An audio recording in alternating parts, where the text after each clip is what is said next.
வணக்கம். இது கதைக்களம். அவதார புருஷன் கவிஞர் வாலியின் வைர வரிகளில் ராமாயணம் பாகம் 5. தொடர்ந்து இந்த சேனலை சப்ஸ்கிரைப் செய்யவும். சித்திரக்கூடம். மன்னவன் இல்லாத மண், மாங்கல்யம் இல்லாத பெண், மொய்த்துக்கொண்டே இருக்கும் மாற்றாரின் கண். அபகரித்த பின்னால் அலறிப் பயனில்லை. ஆகவே மகுடம் சூடி இந்த மண்ணை காப்பாற்று. பகலவன் குலத்து புகழ் பட்டு போகாமல் நீரூற்று. நீரூற்றினால் நின்று போகும் நாட்டு மக்களின் கண்களில் சுரக்கும் நீரூற்று. வசிஷ்டர் வேண்டினார், சுமந்திரர் வேண்டினார். பட்டம் கட்டிக்கொள்ள பரதன் மறுத்துவிட்டான். முனி சிரிஷ்டரே, முதல் அமைச்சரே, முன்னோ நிற்க பின்னேன் மகுடம் புனைதல் பிழை.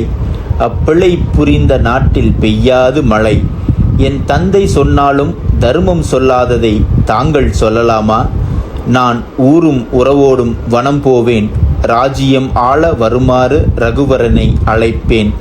சீதக்கமலம் நிகர்த்த என் சீதாராமன் செய்த பாத கமலம்தனை பற்றி பிரார்த்திப்பேன். வரமறுத்தால் நானும் வனவாசியாவேன். அதற்கும் வழியில்லை என்றால் உயிர் நீத்து வானவாசியாவேன். உத்தமன் பரதன் உரைத்தது கேட்டு வித்தகர் யாவரும் வியந்து போற்றினர். மறுநாள் 3 அன்னையரோடும் முனிவரோடும் அமைச்சரோடும் பந்துக்களோடும் பரிவாரங்களோடும் பரதன் கங்கைக்கரை சேர்ந்தான். கங்கையாற்றின் வடகரையில் பரதன், தென்கரையில் குகன். குகன் ஒரு குணக்குன்று என்று சுமந்திரர் பரதனுக்கு சொல்லியிருந்தார். பரதன் ஒரு பண்பு பெட்டகம் என்று குகனுக்கு எடுத்து கூறுவாரில்லை. ஆதலால் அவன் ஆத்திரப்பட்டான். தன் கூட்டத்தார்க்கொரு கட்டளையிட்டான். எதிர்கரையில் நிற்பவன் எம்பிரான் தம்பி, பெயர் பரதன். தோற்றத்தில் தூயவன், ஆனால் தாயின் சாகசத்தால் தமையன் முடிபறித்த தீயவன்.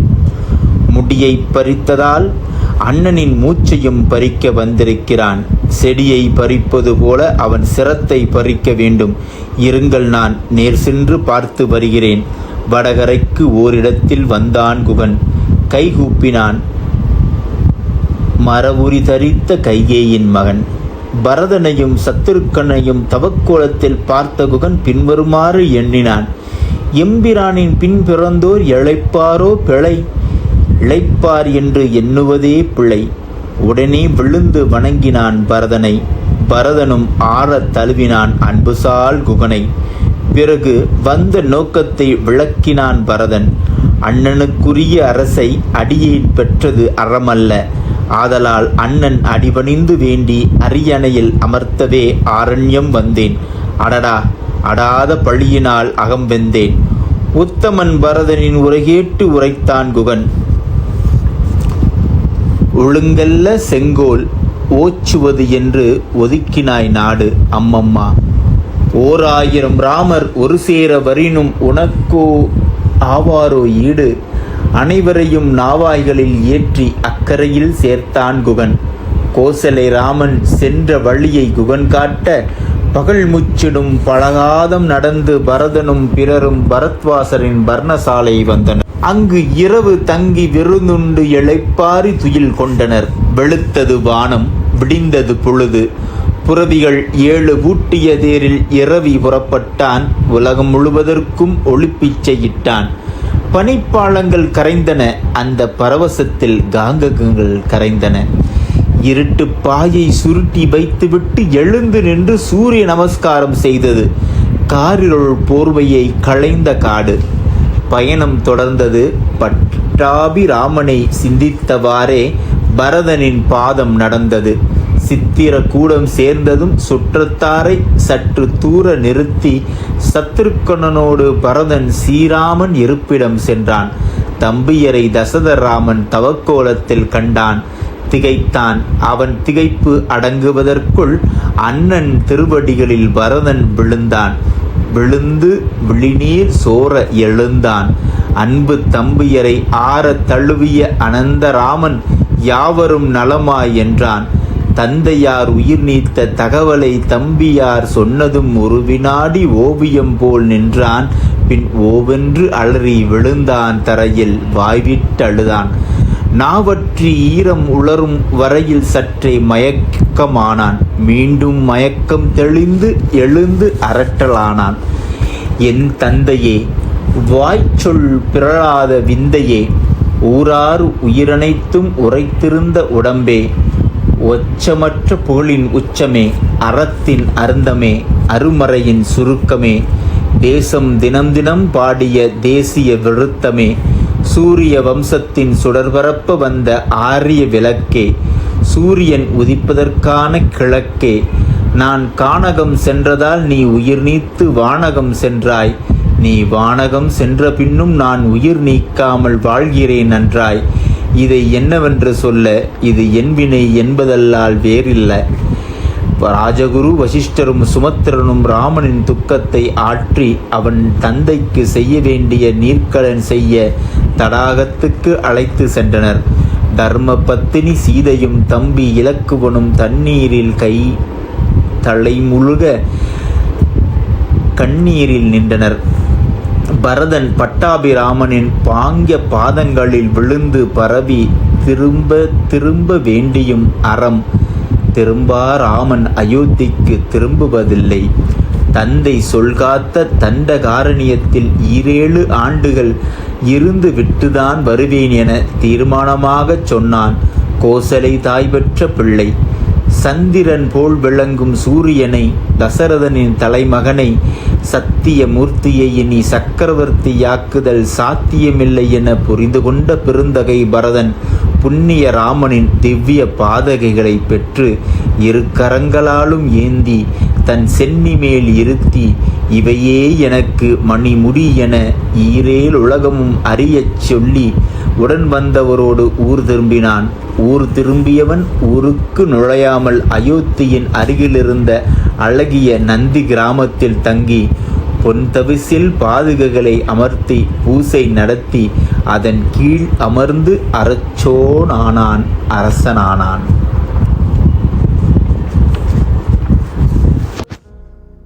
விராதன். அறம், பொருள், இன்பம் அனைத்தும் நல்கும் பரம்பொருள் அவனே. ஆயினும் கருவில் புகுந்து மனித உருவில் புறப்பட்டதால் மனிதனுக்குரிய மனோச்சிலோகங்கள், ஆசாபாசங்கள், கவலைகள், கம்பளைகள், திவளைகள் இத்தியாதி அத்தனையும் கவ்விக்கொண்டன. தந்தையின் பிரிவு, தம்பியின் பரிவு, அன்னையர் மூவரின் அமங்கல கோலம், அரசனை இழந்த அயோத்தியின் ஓலம், மனத்தை இவையெல்லாம் மத்தாகி கடைந்ததால் சித்திர கூடம் நீங்கி சீதையோடும் சின்னவனோடும் தென்திசை நோக்கி புறப்பட்டான் தாசரதி. சூரிய ரதத்தின் தேர்ப்பாகன் அருணன் 7 குதிரைகளையும் அவிழ்த்து இலைப்பார விடும் நேரத்தில் அவர்கள் மூவரும் அத்திரி முனிவனின் ஆசிரமத்தை அடைந்தார்கள். அத்திரி முனிவன் ஆசைகள் அனைத்தும் கத்தரியில்லாமலே கடுதவத்தால் கத்தரித்தவன்.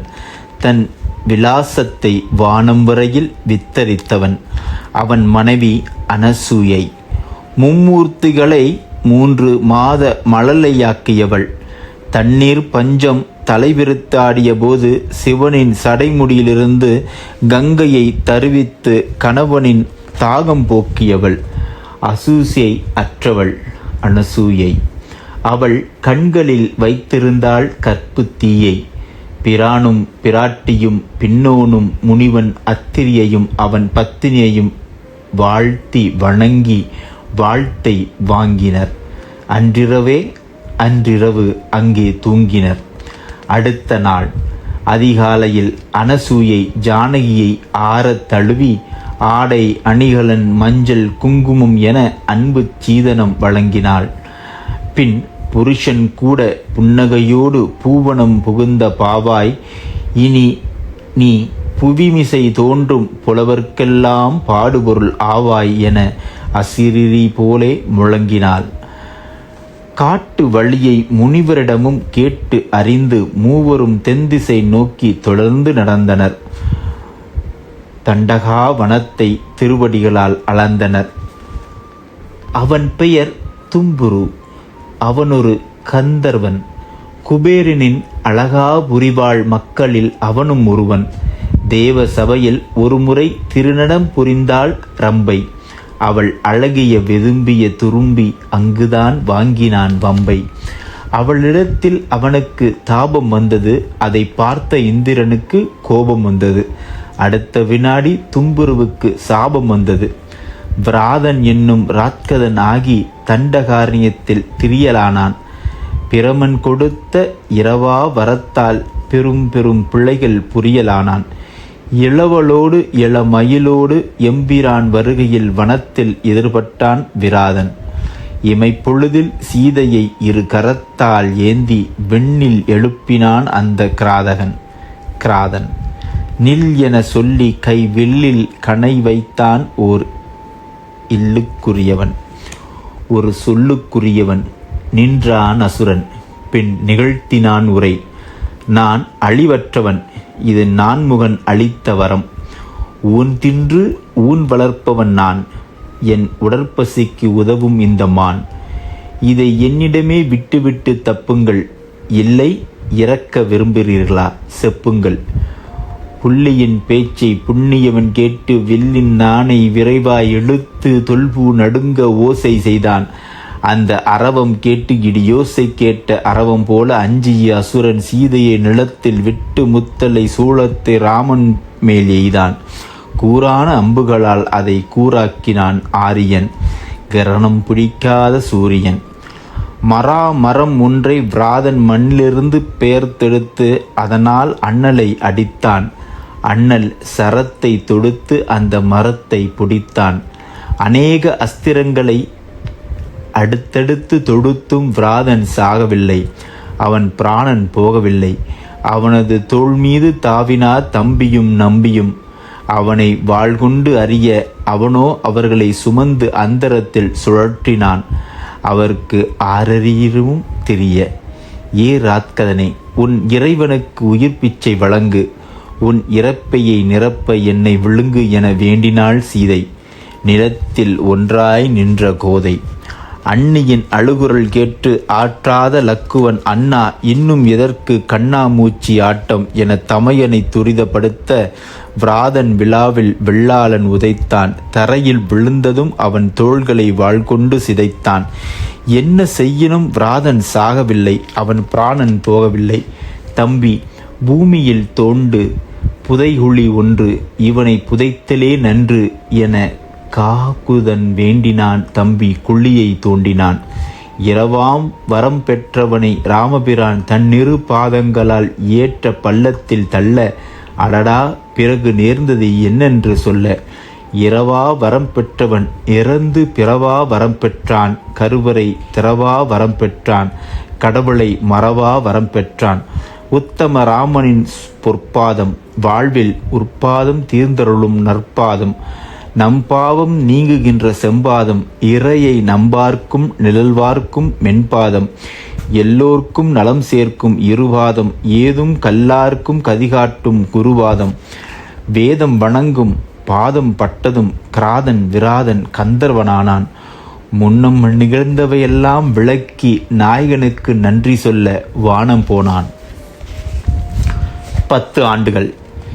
வீரராகவனும் வைதேகியும் இமையா வெளியுடைய இலக்குவனும் சரபங்க முனிவனின் சிறுகுடில் சேர சாயங்காலமானது. முனிவனின் உபசரிப்பில் மூவருக்கும் பகல் பொழுதும் காடு நடந்த களைப்பு காணாமல் போனது. சரபங்க முனிவன் சாயுச்சம் பெற வேண்டி பெருந்தவம் புரிந்தவன். ஊனை பிணிக்கும் உறவு வளைகளை ஞான வாழ்கொண்டு அறிந்தவன். நாராயணன் தான் நரனாக பிறந்து நாடு நீங்கி காடு வருகிறான் என்னும் அவதார ரகசியம் அறிந்தவன். ஆதலால் தான் நெடுநாள் முன்னமேயே தீர்ந்திருக்க வேண்டிய உயிரை வருவான் ராமனென வைத்திருந்தான் நிறுத்தி. அவன் வரும்பழி மீது தன் வெளி மலர்களை பொருத்தி. இப்போது ஆதி நாராயணனும் ஆதி லட்சுமியும் ஆதி சேஷனும் அதிதிகளாக இவனது ஆசிரமத்திற்கே வந்ததில் முனிவனுக்கு அளப்பரிய ஆனந்தம். ஆம், அம்மையும் அப்பனும் வந்தால் ஆரண்யம் ஆனது வைகுந்தம். அன்றிரவு தங்கி அதிகாலையில் மூவரும் புறப்படுகையில் சரபங்க முனிவன் சக்கரவர்த்தி திருமகனை துதித்தான். இதற்காகத்தானே ஐயனே எதுகாரும் உயிர் பறவையை அடக்கி வைத்திருந்தேன் என சொல்லி அக்னி மூட்டி அதில் குதித்தான். அவனுக்கு பரமபத பாசத்தின் வாசல் திறக்க பட்டாபிராமன் விதித்தான். தொடர்ந்து மூவரும் நடந்தனர். தண்டகா வனத்தில் தவசிகள் நிறைய வாழும் சோலையை அடைந்தனர்.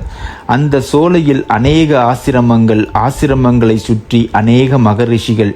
எங்கு பார்க்கினும் மான்தோளும் மரபுரியும் கமண்டலமும் காவி வஸ்திரமும் கண்களில் தென்பட்டன.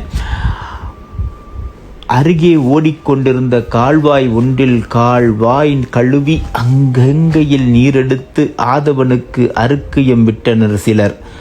ருக் யஜுர் சாம அதர்வன எனப்படும் எழுதா கிளவியை சாகை சாகையாக இசைத்த வண்ணம் சிலர். அந்த அத்தியானத்தில் ஆரண்யமெங்கும் ஓர் அருட்புணல் பரவ புல்லும் பூண்டும் புல்லினமும் பாவ விமோசனம் பெற்றன. கானகத்திற்கே ஒரு ஞானஸ்தானம் நடந்தது. தசரத ராஜனின் தனையர்களும் திருமகள் அணைய மருமகளும் வருவது கண்டு முகமன் கூறி வரவேற்றனர் முனிவர்கள். மங்கள ஸ்லோகங்கள் முழங்கினர். மூவருக்கும் மந்திரச்சாட்சை வழங்கினர். லக்குமியோடு லக்குவனோடும் எம் பெருமான் எழுந்தருளிய ஒரு பர்ண சாலையை ஒழித்து தந்தார்கள். மறுநாள் ஒரு விஞ்ஞானபத்தோடு வந்தார்கள். ஐயனே, இங்கு அரக்கர்களால் நாங்கள் அல்லும் பகலும் அல்லர் படுகிறோம். அறக்காரியங்களை ஆற்றொண்ணாது பாதியில் விடுகிறோம். புலிகளுக்கிடையே புள்ளிமான்களைப் போல கிளிகளுக்கிடையே காலம் தள்ளுகிறோம். நீ கால் கொண்டு நடக்கும் கடவுள் என்பதால் காத்தருள் புரிய உன்னிடம் சொல்லுகிறோம். வேதங்களை ஓத விடாமல் அசுரர்கள் விக்னங்களை புரிகிறார்கள். எங்கள் வேதிகளின் மேல் விளக்கத்தக்க மாமிசங்களை எரிகிறார்கள். அரசர்க்கரசே, நீங்கள் மூவரும் அயோத்தி திரும்பும் வரை எங்கள் தவ பள்ளியிலேயே தங்கி தவசிகளின் துயர் நீக்க வேண்டும், தர்மங்கள் தலை தூக்க வேண்டும். இவ்வாறு வேத விற்பனர்கள் விண்ணப்பித்தும் வேத விநாயகன் கூறினான். நான் இன்று முதல் இங்கேயே ஒரு பர்ண சாலையை இருப்பிடமாக கொண்டு எதிர்படும் அசுரர்களை அரக்கர்களை அம்புவிட்டு அழிப்பேன். உங்களுக்கு காவல் நின்று என் பொழுதுகளை கழிப்பேன். பிறகு அங்கேயே அனந்தராமன் பர்ணசாலை ஒன்றமைத்து அதில் பத்தினியோடும் பின் பிறந்தானோடும் 10 ஆண்டுகள் தங்கினான்.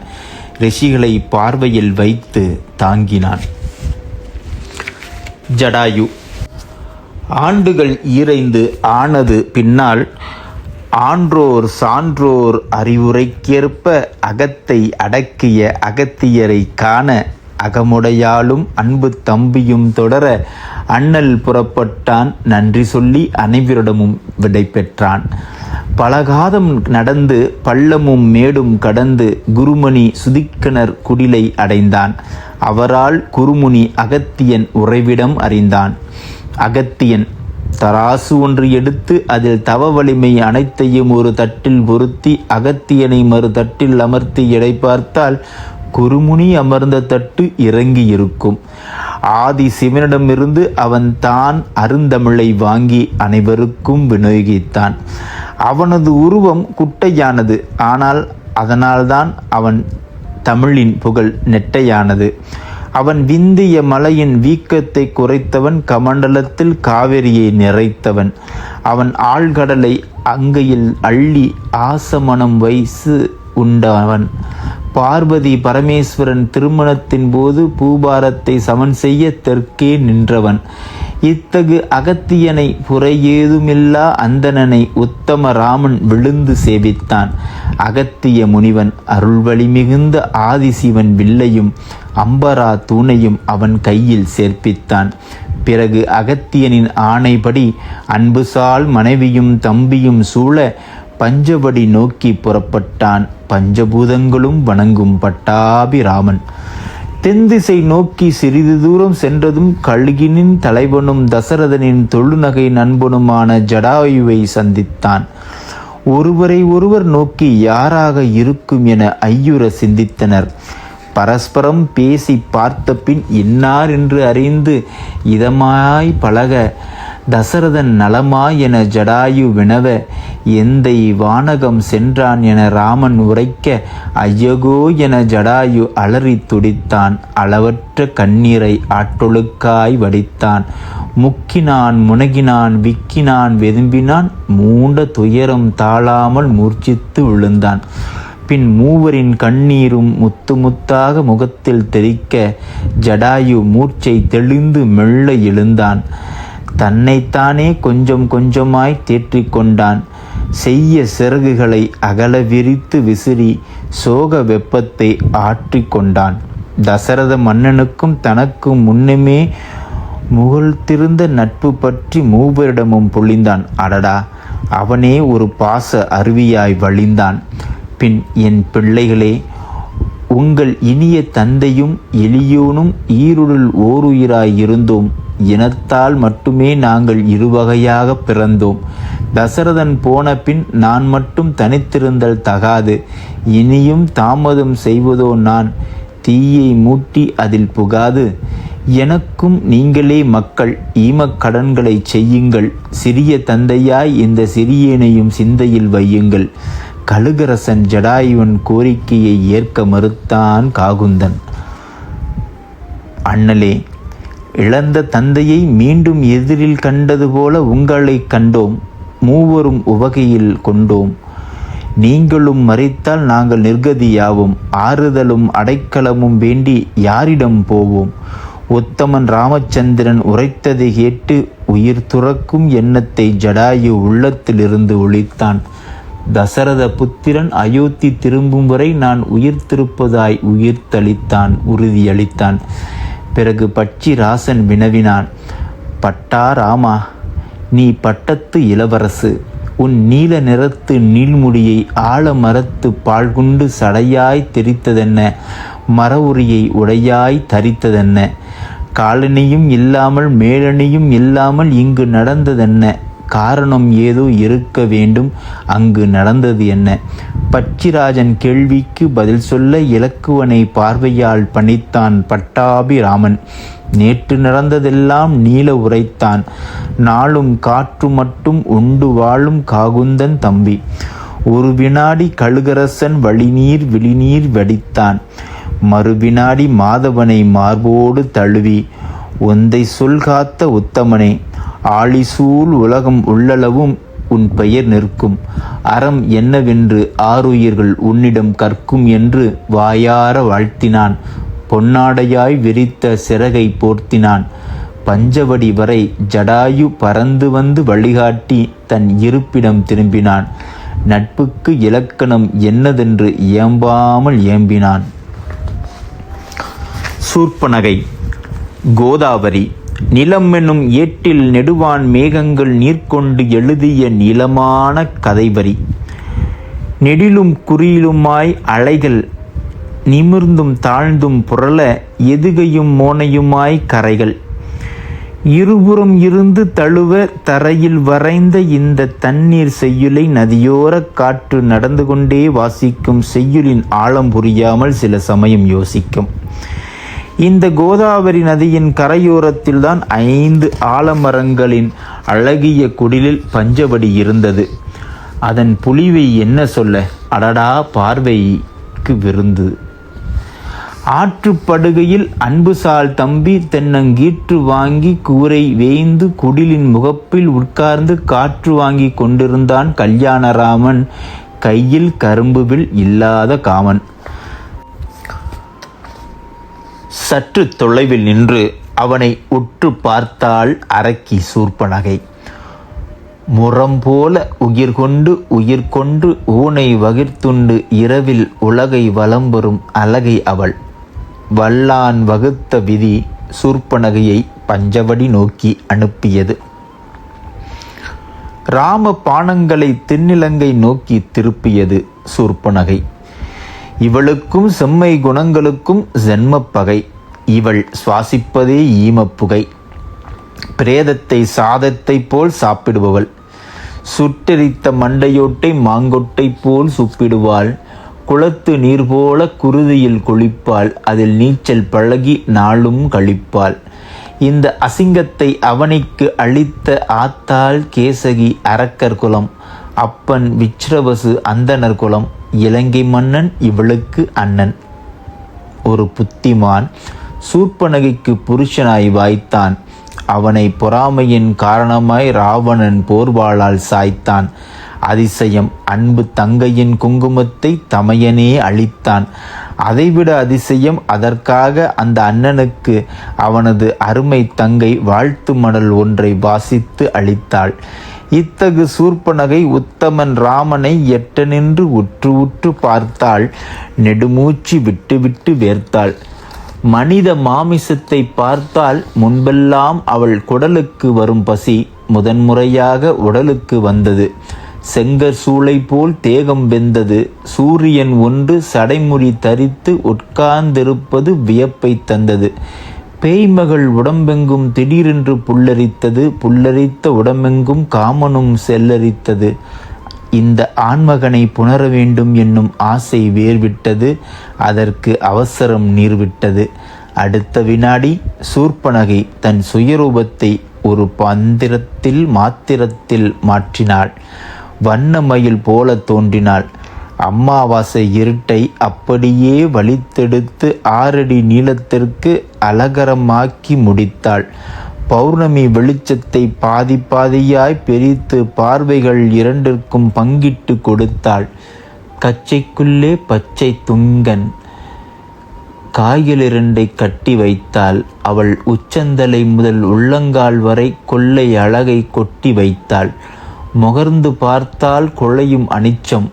மூக்கும் முகமும் வாய்க்கப்பெற்று நகர்ந்து வருகிறதோ, அல்லது கோபுரம் ஒன்று இரண்டில் நூபுரம் கொண்டிங்கு நுண்ணுடை நெல்லிய கடந்து வருகிறதோ, இப்படி எவரும் செப்பிடும் வண்ணம் தப்படி மேல் தப்படி வைத்து சிங்கள மன்னன் தங்கையொன்றுவன் ராம பிரானின் முன்னால் நின்றால் காமவல்லி என்னும் நாமம் என்றாள். மையை எழுதிய மலர் வெளிமேலே பொய்யை எழுதிய பூவையை பார்த்து ஊரும் யாதை உறவினர் யாவர் கூறுக என்று வினாவினான் ராமன். ரகுவரன் பேச்சை கேட்டு ராட்சசி பொங்கினாள். ஏ மானிட பதரை, என் மரபை கேள். என் சொந்த சகோதரர்கள் ராவணன், கும்பகர்ணன், வீடனன். என் சிற்றனையின் புத்திரர்கள் கரன், திரிசரன், தூடனன். ஜனசானத்தில் அமர்ந்து ஆட்சி புரியும் அரசன் என் சகோதரன் கரன். நீ சாதாரண நரன். என் அண்ணன் நெஞ்சிலே உரம் உள்ளவன், நெற்றி கண்ணிலே வரம் உள்ளவன், ஆணையை பிடிக்கும் கரம் உள்ளவன், அனலை பாய்ச்சும் சரண் உள்ளவன். அவனை எதிர்த்து நின்றார் யாருமில்லை, ஆயுதம் எடுத்து வென்றார் யாருமில்லை. ஒரு முறை வந்து மோது, திரும்பி உயிருடன் சென்றதும் இல்லை. அவனை அழைத்து வருவேன், உங்களை அவன் துணையோடு அதம் புரிவேன். சூர்ப்பனகை சூளுரைத்தாள். பிறகு தென்திசை நோக்கி தமையனை அழைத்தாள். அண்ணனே, 20 கண்ணனே, மணிக்கரத்தால் சிவனிருந்த மலையெடுத்த மன்னனே, 8 திசை வேளங்களையும் என்று கட்டுக்குள் கொண்டு வந்த தென்னவனே, விலங்கை மாட்டி இந்திரனை வீதி விழி இழுத்து வந்து இலங்கை இளவரசனின் தந்தையே, வீணையை கூட உன் ஆணையை கேட்குமாறு விரல்களால் பணித்த விந்தையே, உன் தந்தையின் கொங்கையை செவியை நாசியை தன்கை வாளால் போக்கினான் ஒரு புல்லன், அவனை ஊக்கினான் ஒரு வில்லன். தவறாவதாம் அவன் ஒரு விற்குறி, தற்கோடு பேசுகிறான் தற்குறி. இங்கு நடப்பது கரனின் ஆதிக்கமா இல்லை நரனின் ஆதிக்கமா? இனத்தால் நாம் ராக்கதர், நம்மை எதிர்ப்பதா இந்த மானிட பதர்? உடல் உறுப்புகளை இழந்து உதிரம் சொட்ட சொட்ட அண்ணனே அண்ணனே என்று அலறுகிறேன், அரற்றுகிறேன். உடன்பிறப்புகளே, என் ஓலம் கேட்டீரோ, உதவி செய்ய மாட்டீரோ? கதறியவாறு கரனை தேடி காட்டுக்குள் ஒளிந்து ஓடினாள் மூக்கறுபட்ட மூலி சூர்ப்பனகை. ராவணன் பிராமணின் பிள்ளை புலத்தியன், புலத்தியன் பிள்ளை விச்ரவசுவின் பிள்ளை ராவணன். எனவே ராவணன் ஒரு பிராமணன். பலமறை 4ஐயும் தனது 10 நாக்குகளில் பொழிப்புரை பதிவுரையோடு பொருத்தி வைத்து இருப்பவன். கல்வியிலும் வல்லவன். 10 தலையிருந்தும் இவனுக்கு ஏற்பட்ட காமமெல்லாம் ஒரு தலைதான். காரணம், அரண்மனையை காட்டிலும் இவன் அதிகம் நேசித்தது பிறன்மனைதான்.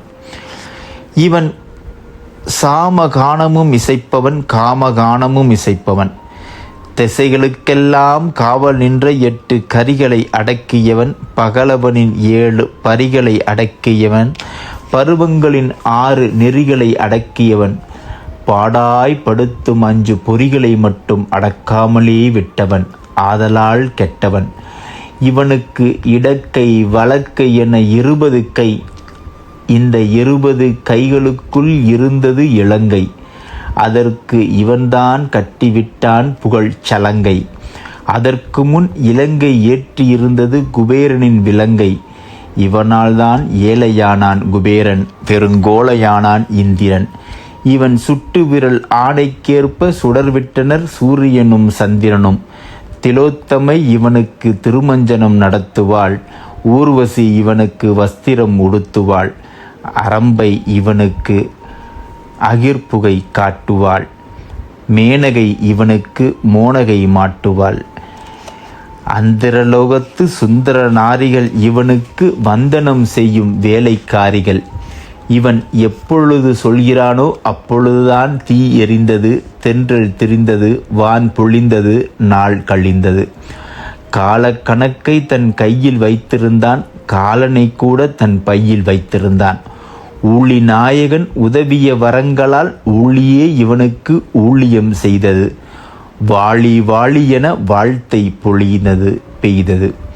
மடியில் வைத்த மணி வீணையை கொடியில் வைத்தவன், 30 முக்கோடி தேவர்களையும் தன் பிடியில் வைத்தவன், கோள்கள் 9ஐயும் கால்கள் வைத்தோறும் படியில் வைத்தவன், கைலாய மலையை தன் கையால் பெயர்த்து ஒரு நொடியில் வைத்தவன், ஏராளமான வரங்களையும் வாங்கியவன், அதே அளவு வசவுகளையும் தாங்கியவன். முன்னம் வேத வள்ளி என்னும் முனிவனின் மகள் நாராயணனே எனக்கு நாயகனாய் வரவேண்டி நிட்டையில் இருந்தாள். ஒரு துளி நீர் அருந்தாள். அவள் கற்பை ராவணன் களவாட போகையில், அற்பனே, இந்நாளில் நான் தீன் குளித்து இறப்பேன். இனி உனக்கு பின்னாளில் உனக்கு யமனாக பிறப்பேன் என்று சொல்லி சாபத்தை இவன் மேல் எறிந்தாள். பின் எரியிடை புகுந்து எரிந்தாள். விரும்பாத பெண் மீது இவன் விரல் பட்டால் இவன் தலை வெடிக்கும் என்று பிரமன் விதித்தான் சாபம். அவனுக்கு இவன் மேல் அவ்வளவு கோபம். நெற்றி கண்ணின் நெடுமலை புயற்கையில் நந்தி தேவன் சலித்தான், இவனது நாபரச் சவித்தான். ராவணனே, நீ இழைத்தது குரங்கு சேட்டை, ஆதலால் இடிபடும் குரங்கால் உன் கர்வக்கோட்டை. நந்தி முந்தி சவித்தது பிந்தி பலித்தது. இவன் வாளியிடம் வாலாட்டி பார்த்தான், பாபம் கேலிக்கு இடமாக கேவலமாய் தோற்றான். மிருகம் போல் மானுடரையும் இவன் மலிவாக மதித்தான். மனிதனான கார்த்திய வீச்சரியவன் இவன் கர்ப்பத்தை காலால் மிதித்தான். இலங்கையில் மாட மாளிகைகளையும் கூட கோபுரங்களையும் இவன் மாமனார்தான் சமைத்தான். அனைத்தையும் மணிமணியாய் அமைத்தான் தேவதச்சன், தேர்ந்த சிற்பி. அந்த மாயனின் மகள் மண்டோதரிதான் இவன் மனைவி, இல்லற துணைவி. அவள் பண்புக்கொரு பண்டக சாலை, அழகு கொளிக்கும் பழமுதிர் சோலை. அவள் திருமண மாலை சோர்ந்தது 20 தோலை. பாவம், கங்கை நதி இந்த கூவத்திற்கு கழுத்தை நீட்டியது. அந்த கங்கை நதியின் கழுத்து சரடுதான் இந்த கூவத்தின் வாழ்நாளை நீட்டியது. இலங்கையின் வடக்கு வாசல் வழியே வடவை தீ போல ஊருக்குள் புகுந்தாள் சூர்ப்பனகை. ஊர் மொத்தமும் பார்த்தது அவள் மூக்கழகை. இவள் மூக்கை அறிந்த அந்த மாவீரன் யார் என மூக்கின் மேல் விரல் வைத்து வியந்தது ஊர். இது எவர் செய்த அலங்கோலம் என்று அங்கேயும் ஒரே அல்லலோலம். தங்கையின் தகவல் கேட்டு தமையன் பொங்கினான். ஒரு வினாடி தீக்குளத்தில் முழுங்கினான். பின் சூடு தணிந்து சூர்ப்பனையிடம் கேட்டான், ஆரண்யத்தில் அறச்சோச்சும் நம் அன்பு சகோதரன் கரன் அறிவானாய் செய்தி. அவன் அறிந்திருந்தால் அவர்களை அவித்திருப்பானே அனல்வாய் ஊதி. விரக்தியாய் நகைத்து விளக்கினாள் சூர்ப்பனகை. சொன்னேன் மூக்கருந்த செய்தியை அண்ணன் கரனிடம், திரி சரணிடம். வரங்கள் வாங்கி என்ன அரணிடம். தோற்றார்கள் அந்த சிறு நரனிடம். அசுரர்களாய் போனார்கள், அமர்களாய் ஆனார்கள். இளவல்காரன் இறப்பை கேட்டு 20 கரன் இடிந்து போனான். இருப்பினும் இயல்பாக பேசலானான். அவர்களேன் உன்னை ஏளனம் செய்தார்கள், உன் எடுப்பான நாசியை வாளால் எறிந்தார்கள். ராவணன் கேள்விக்கு இளையவள் பதிலுறுத்தாள். அண்ணா, அவள் பெயர் சீதை, அழகிய பூங்கோதை. அவள் விழி காட்டும் அனந்த பாதை. அமுதத்தில் விளைவதில்லை அவள் தரும் போதை. அவளால் ஆடவர்க்கு ஆரம்பமாகும் வாதை. அன்னத்தின் மூலம் அனுப்புவார் தூதை. அவளை அடைய நீ ஆரம்பி உன் சூதை. அதில் உன்னை ஆரிங்கு மேதை. சகோதரன் முன்னால் சூர்ப்பனகை சீதையை காட்டினாள். அல்ல சீதை என்று சொல்ல அவனுக்குரிய சிதையை காட்டினாள். பஞ்சவடிக்கு சென்று சீதை என்னும் பஞ்சவர்ண கிளியை சிறையெடுப்பது பற்றி இரவெல்லாம் சிந்தித்தான். சிறுகாலை வரை சிந்தித்து அவன் சித்தம் கலைந்தது. பிறகு திடீரென தாய்மாமனாகிய மாரீசனின் நினைவு அவன் முகத்தில் முளைத்தது. தொடர்ந்து இந்த சேனலை சப்ஸ்கிரைப் செய்யவும். நன்றி, வணக்கம்.